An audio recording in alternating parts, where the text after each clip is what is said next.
Hi, this is Sheldon here from the Currency Advisory Desk. Well, the much anticipated ECB press release was out yesterday, and some key points that we took home from this press release were as follows. Firstly, ECB keeps the rates unchanged. They did not make any changes to their interest rates. Now, the outright monetary transactions, this is a new thing that ECB has come up with. It's known as OMT, outright monetary transactions, in secondary market are to be introduced for sovereign bonds in the euro area. These transactions will be focused on the shorter part of the yield curve, and in particular on the sovereign bonds with a maturity of between 1 and 3 years. So what they're trying to tell us is that the ECB will go ahead and buy all the bonds which have a maturity of a maximum period of 1 year to 3 years. So they're not going to look at bonds which are beyond this particular period.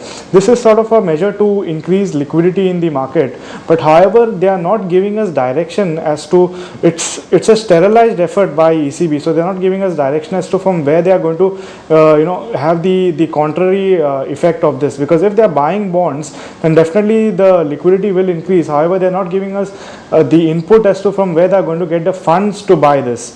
There are talks that the EFS and the FSM and the ESM that is there, that will be probably put into force, but we still have the German court ruling which is due, which will talk about the ESM.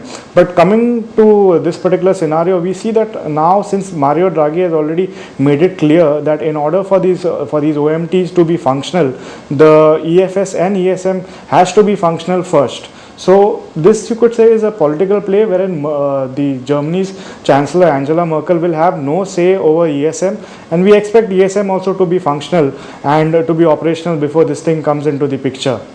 Looking at the European economy, we can see that the economy is weakening on a fundamental point of view. Also, we saw yesterday that Bank of England's Wheel, who is a member of their rate setting committee, stated that the current strength of UK pound as a refugee currency during the Eurozone crisis is a subject of concern.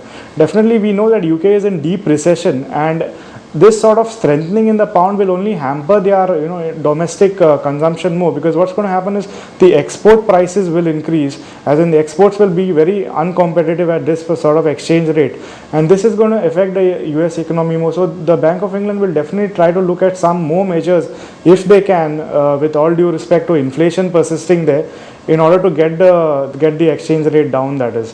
But it looks quite far-fetched in the current economic scenario. In domestic terms, if we look at the foreign currencies versus the rupee, we see that the short sell pattern is emerging, and we can go ahead and short sell the euro as well as the pound against the rupee at current market levels. Now, looking at the US economy, well, the US index is at 81.11 level, and we expect it to rally to around 82 to 83 levels in the short term. The main reason for this particular rally is now that the major impact of the European decisions which were out or which were due, they have been analyzed by the market, and there's nothing more that we are expecting from the market going ahead. So all your eyes will be focused on the US economy.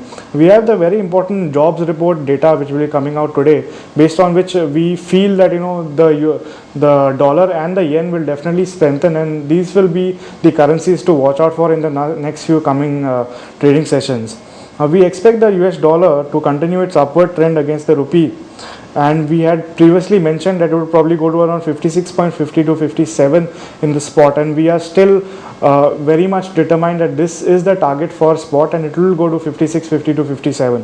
However, we may see it consolidate in today's trading session to around 55.50 levels, primarily because they run in the global equity markets. The dollar might probably give a short-term correction, but we see that the 55.50 or 55.40 level is a very good buying opportunity, and one should go ahead and go long at 55.50 to 55.40 levels to probably get a good return of around 56.50 to 57 levels. Looking at the technicals for today, well, the dollar, we see the support is at 55.36 on the downside, and we also see a very immediate support right now at 55.50. Now, on the upside, we see that there is a resistance of around 56.02 and 56.35. Looking at the euro, well, the downside support is at around 69.90, and we see a upside resistance at around 70.50.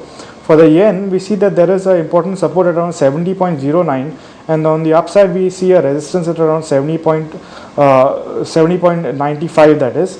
And for the pound, we see that there is an important support around 88.38, and we see that there is a resistance at around 89.08. Now if you are looking at selling it, you can probably sell it around 88.90 levels, or which will probably give us a breakdown to around 88 levels from here. Well, that's it for today. Thank you.